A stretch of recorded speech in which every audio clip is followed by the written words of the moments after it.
안녕하세요. 건강한 생활 방식입니다. 오늘은 활성산소 잡으려면 채소, 과일 얼마나 많이 먹어야 되는지에 대해서 같이 알아보도록 하겠습니다. 그럼 지난 시간까지 활성산소에 대해서 우리 이야기했던 내용을 다시 한번 복습하고 넘어갈게요. 제가 활성산소 잡으려면 먼저 운동이 필요하다고 했거든요. 운동을 해야지 활성산소를 잡을 수 있다고 말씀드렸어요.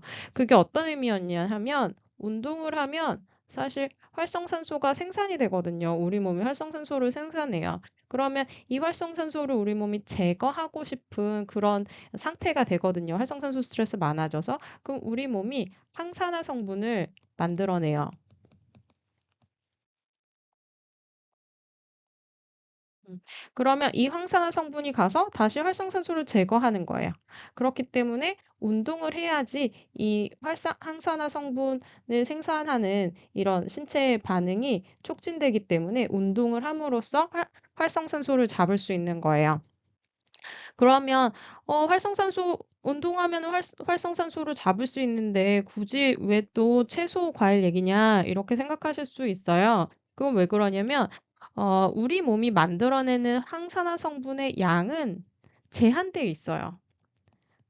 이 양이 어느 정도 이상은 만들어낼 수 없기 때문에 만약에 우리가 운동을 진짜 많이 하게 된다. 운동 정말 좋아하시는 분들 계시잖아요. 그러면 그런 분들이 만들어내는 이 활성산소의 양은 우리 몸이 만들어내는 항산화 성분으로 제거할 수 없는 그 이상이 됩니다. 굉장히 많은 양이 되는 거예요.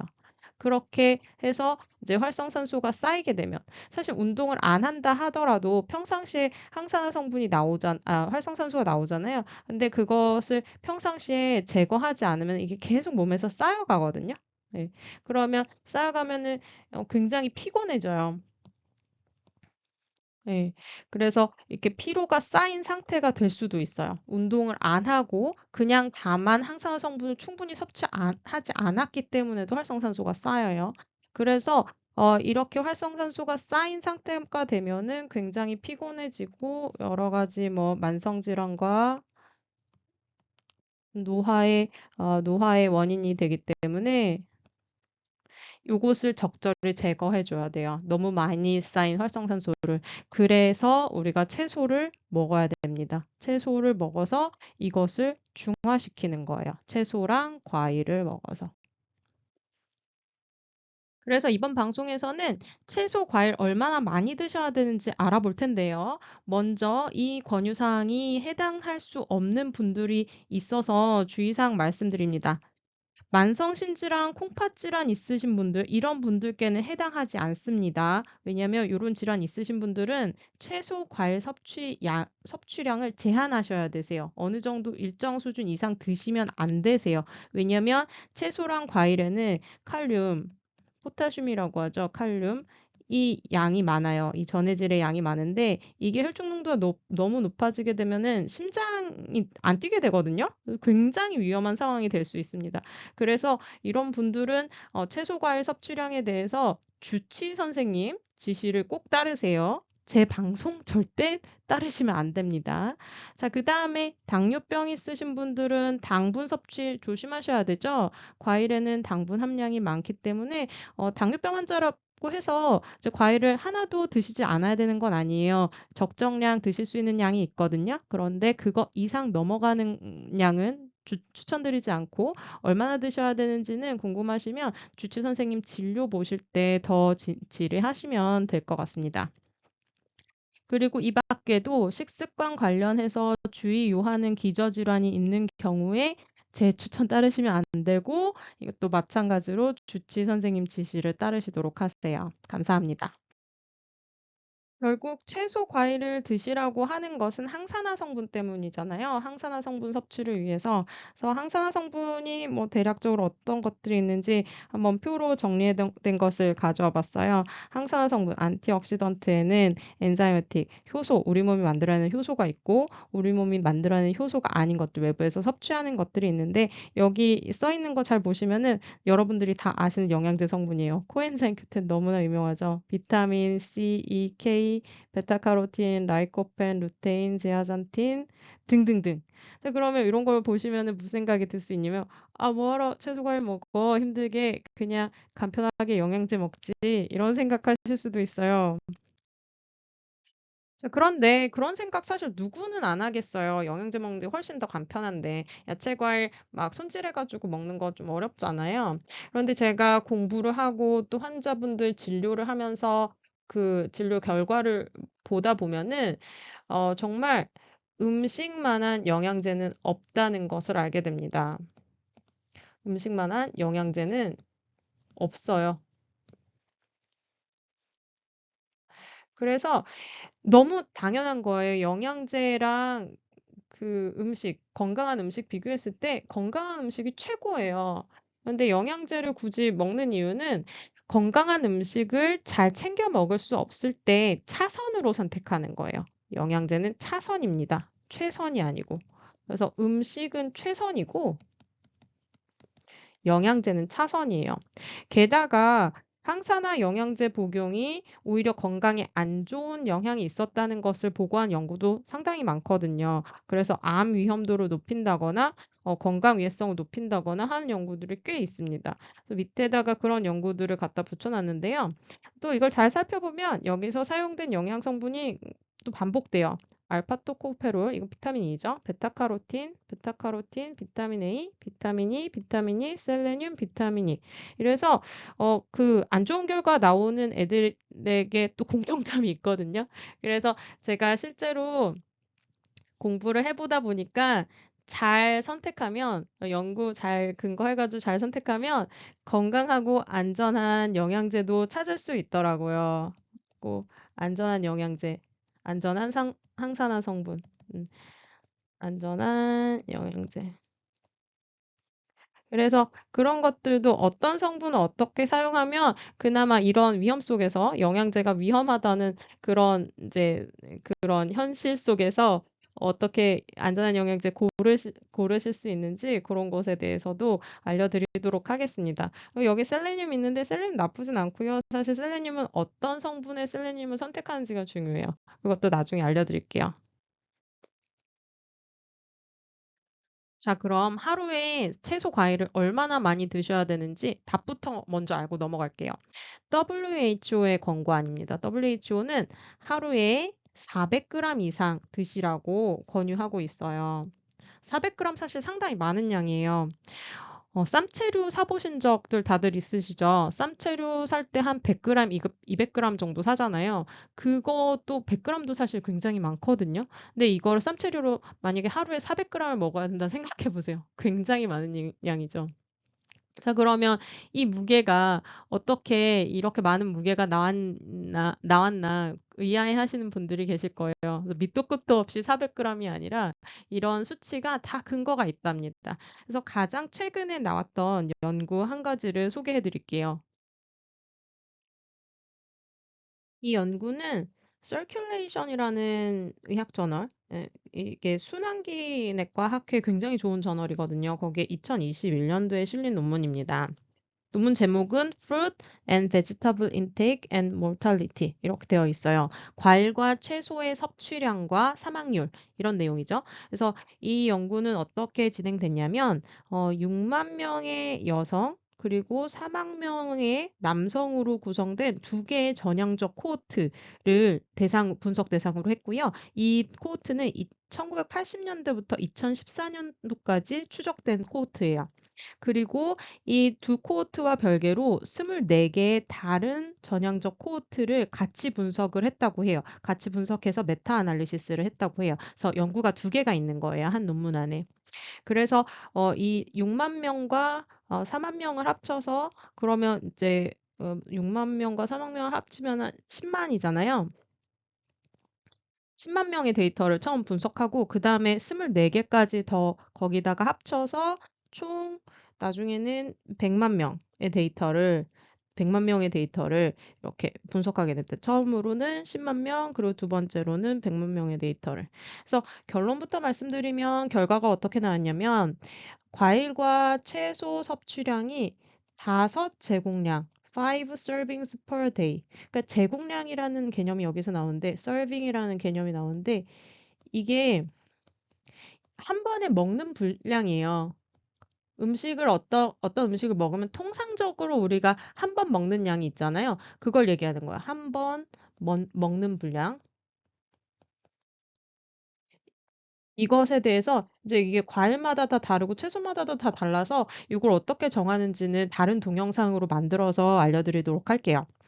그래서 전체 해서 과일과 채소를 합해서 5제공량을 먹었을 때 사망률이 가장 낮았다라고 이야기를 했고, 그리고 과일과 채소를 나누어서 보았을 때 과일의 경우에는 2번의 제공량, 그리고 채소의 경우에는 3번의 제공량을 먹는 게 가장 좋았다. 이렇게 어, 발표합니다. 그럼 연구 결과를 조금 더 자세히 뜯어볼게요. 처음 나오는 결과는 총 10만 명의 데이터를 분석한 전향적 코호트 팔로업 결과입니다. 그래서 첫 번째 가장 윗줄에 있는 그래프를 보시면 이것은 fruit and vegetable intake라고 해가지고 과일과 채소 섭취량 다 한 것을 분석한 거예요. 두 번째 B를 보시면 fruit intake라고 했죠. 이것은 과일만 섭취한 것. 그 다음에 C는 vegetable intake라고 하잖아요. 그럼 채소만 분석한 거예요. 그러니까 맨 위에는 과일이랑 채소 더한 거, 그리고 두 번째는 과일만, 그리고 세 번째는 채소만 분석했어요. 그리고 X축이 각각 그래프에서 어떻게 되냐면 servings예요. 하루의 제공량, 하루의 먹은 분량입니다. 자, 그래서 X축 각각 써 있죠. Fruit and vegetable intake, servings day. Fruit intake, servings day.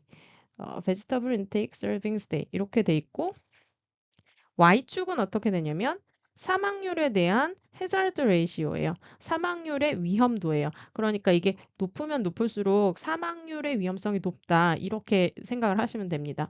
그래서 여기 이제 여기가 1이거든요. 여기 1인데 요 밑에 그래프로 보실게요. 1이잖아요. 그럼 사망률의 위험도가 1이라는 얘기는 이제 높지도 않고 작지도 않은 그 기준이 되는 점이에요. 그래서 1보다 작아지면 건강 효과가 있다. 요렇게 해석을 하시는 거거든요. 그래서 1보다 높아지는 그런 수준에서 여기 밑에 채소를 하나도 안 먹으면은 위험도가 살짝 높아지는 걸로 나오죠. 그래서 위험도가 높아진다. 이렇게 해석을 하는 겁니다.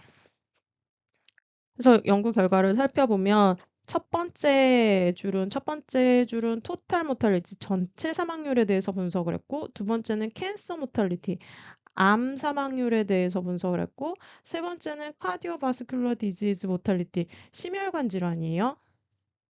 심혈관 질환. 그다음에 네 번째는 레스피레토리 디지즈. 이게 호흡기계 질환이에요. 그다음에 뉴로 디제너레이티브 디지즈. 이거는 퇴행성 신경계 질환이에요. 퇴행성 신경계 질환. 이렇게 분석을 했더니 이제 먼저 토탈 모탈리티부터 볼게요. 전체 사망률부터. 가장 첫 그래프 여기 보시면은 과일과 채소 섭취량이 증가할수록 어때요? 사망 위험성이 줄어들죠.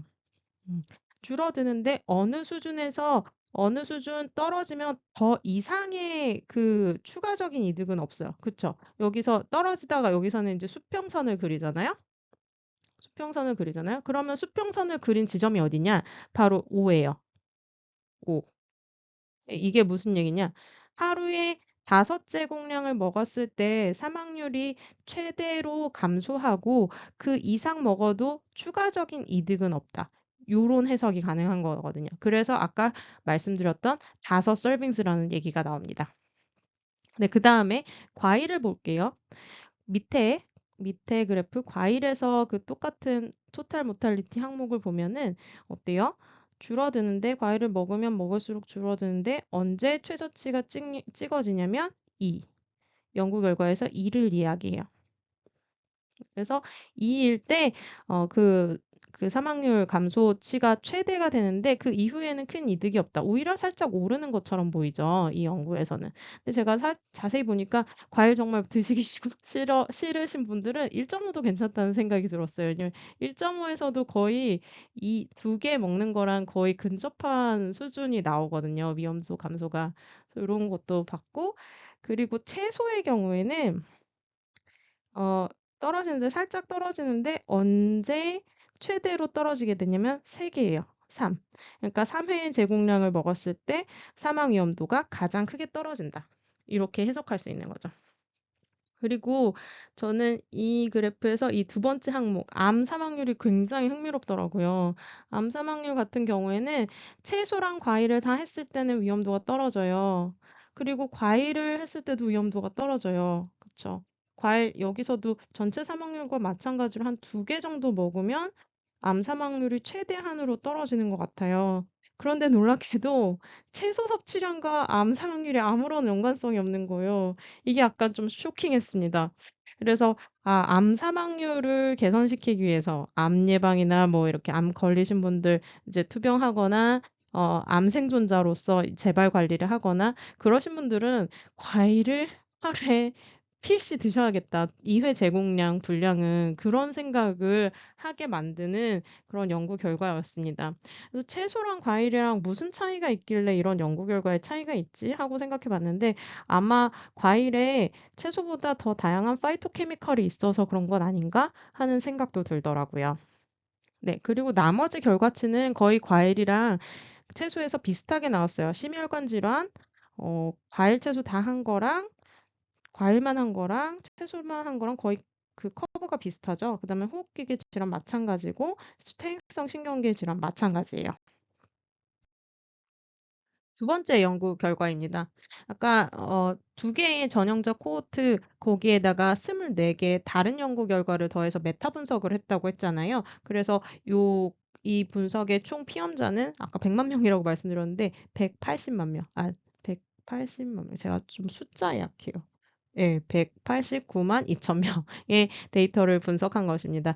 여기서는 모탈리티를 Y축 모탈리티를 X축 fruit and vegetable intake 마찬가지로 serving per day예요. 그래서 첫 번째 그래프에서는 과일과 채소 모두 섭취량을 합한 것이랑 분석을 했어요. 그랬을 때 이 X축이 아까 거에서는 한 서빙 사이즈가 6개 정도까지만 있었잖아요. 6회 제공량까지 있었잖아요. 근데 다른 연구는 더 많이 섭취한 그 연구도 있었기 때문에 10회 제공량까지 분석이 됐어요. 그래서 결과를 보니까 모든 원인에 의한 사망률이 과일, 채소 섭취량이 증가함에 따라서 현저히 줄어드는데 어느 수준에서 평행 수준을 나타내냐면 이 커브 한 4에서 5, 4에서 6 사이 정말 딱 5가 되네요. 5서빙 먹으면 이제 이 그 감소한 효과가 더 추가적인 감소는 안 하고 추가적인 감소 효과는 없고 이렇게 평행하는 것처럼 옆으로 이렇게 퍼지는 것처럼 요런 관계가 분석이 되었어요. 과일 볼게요. 과일 인테이크, 프루트 인테이크에서는 위험성이 과일 섭취량이 많으면 많을수록 사망률 위험성이 작아지는데 어디에서 최저가 되냐면 여기에서 최저가 되죠. 여기. 그래서 이 그래프에서 보시면 대략 2.5 정도 되는 것 같아요. 그래서 과일은 하루에 2.5개 분량, 2.5회 제공량을 드셨을 때 가장 좋은 것 같아요. 근데 그 이상 넘어가면 4개 넘어가면 약간 다시 오르는 듯한 추세. 그렇지만 여전히 1보다는 아래에 있어서 여전히 이제 이만큼의 기대 이득은 있다라고 보실 수 있습니다. 이게 올라가는 이유에 대해서는 과일은 당분을 포함하고 있잖아요. 그래서 당분 섭취량이 많아져서 그럴 것 같다는 생각을 해요. 그리고 세 번째 그래프는 채소 섭취량입니다. 채소 섭취량도 마찬가지로 채소 섭취량이 많아질 때마다 사망률의 위험성이 낮아지는데 어느 수준에서 최저 수준이냐 여기에요. 이게 그래서 한 3개 정도 되죠. 3개, 3개보다 살짝 위인데 네, 이 정도 된다고 합니다. 그래서 3회 제공량, 채소 같은 경우는 3회 제공량 아니면 뭐 4회 제공량 요 정도까지 드시면 건강 이득이 있을 것 같아요. 우리나라에서는 과일과 채소를 얼마나 먹는 걸 권장하는지 그게 궁금하더라고요. 그래서 2020년 한국인 영양소 섭취 기준이라는 책을 찾아봤습니다. 이 책은 보건복지부와 한국영양학회가 같이 출판한 자료예요. 이 자료 안에서 보면 먼저 성인 남성을 기준으로 했을 때 채소류는 8회, 과일류는 3회를 하루에 먹어야 된다고 이제 권유를 합니다. 성인 여성 볼게요. 성인 여성은 채소류는 하루에 8회, 과일류는 2회를 먹어야 된다고 해요. 엄청 많죠. 네. 근데 이거 좀 반찬, 한국인의 반찬 섭취량을 생각해서 이렇게 많은 거예요. 우리는 반찬 섭취량이 많잖아요. 그래서 이것도 다음 동영상에서 1회 제공량 조금 더 자세하게 알려드릴게요. 그럼 채소, 과일 하루에 얼마나 드셔야 되는지 정리해 볼게요. 아까 연구에서는 5회 제공량 이렇게 나왔잖아요. 근데 제공량이라는 분량이 그 굉장히 계산하기 어려운 것 같아요. 제가 보기에는. 그래서 저는 처음에 슬라이드로 돌아가서 WHO 기준 있잖아요. 400g. 이게 그냥 차라리 계산하기 쉽지 않나 해서 진료를 할 때 요 숫자를 그냥 가르쳐 드려요. 그런데 과일은 그중에서 2회 제공량 드시는 게 뭐 암 예방 효과 요런 게 있다고 했죠. 그러니까 하루에 과일은 1.5에서 2개 드세요. 이렇게 말씀드립니다. 그러면 과일이 한 개가 거의 100g이거든요. 그러면 여기서 이제 하루에 드셔야 되는 이 400g 중에서 200g 정도를 뺄 수가 있어요. 그러면 채소를 200g만 먹으면 되잖아요. 이제 조금 쉬워지죠. 네. 그래서 과일 두 개를 섭취하고 나면 WHO 기준에 준해서 이 400g 채우기가 훨씬 쉬워집니다. 그래서 잎채소가 한 100g, 잎채소를 한 100g 샐러드를 드셔도 되시고 나머지 100g을 반찬 이런 걸로 채울 수 있겠죠. 반찬은 익힌 채소잖아요.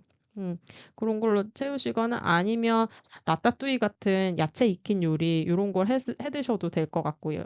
될 것 같고요.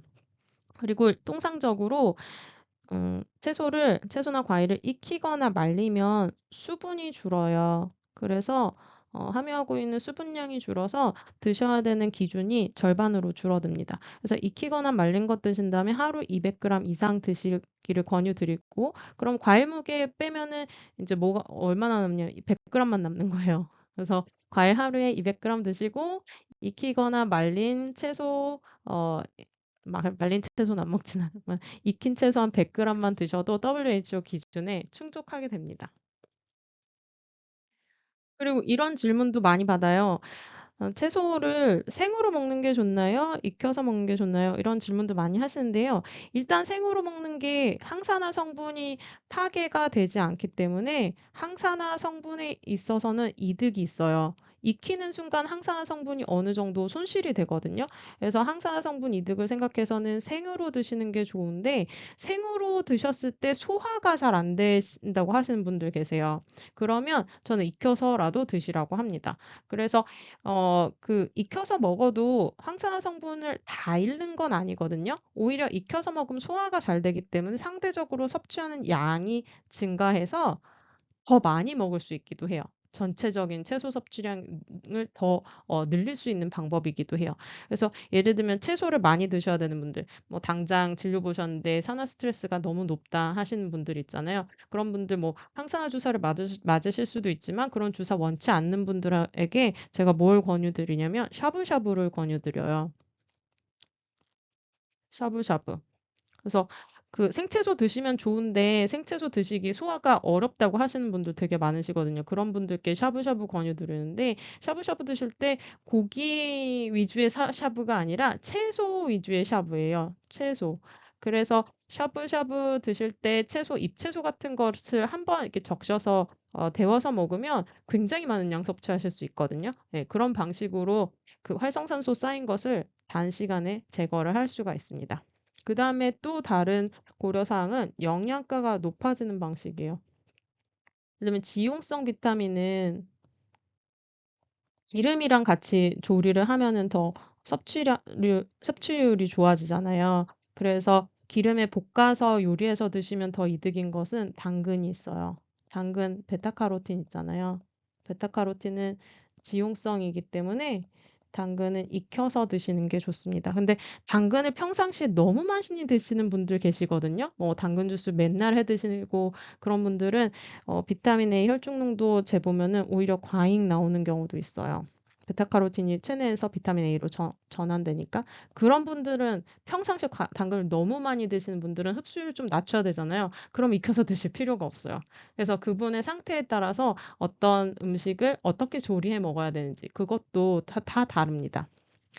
그리고 채소를 섭취할 때 기준이 있어요. 채소나 과일을 섭취할 때 하나 알아두시면 좋은 점은 색깔을 다양하게 해서 선택하시라는 겁니다. 그래서 이 그림에 보면은 채소랑 과일이 색깔이 굉장히 다양하잖아요. 이 색깔이 의미하는 게 파이토케미칼을 의미해요. 식물이 만들어내는 여러 가지 좋은 영양 성분이라는 거죠. 그래서 다양한 파이토케미칼을 섭취하는 게 건강에 이득이 있기 때문에 다양한 빛깔의 채소와 과일을 선택하시도록 하세요. 그래서 마트에서 장볼 때 탐험가의 마음으로 장을 보세요. 오늘은 이거 먹어보고 내일은 다른 거 먹어보고 내일 모레는 더 다른 거 먹어보고 그리고 장 보실 때 채소랑 과일 장 보실 때 가급적이면 다른 색깔을 담을 수 있도록 그렇게 노력하시면 좋습니다.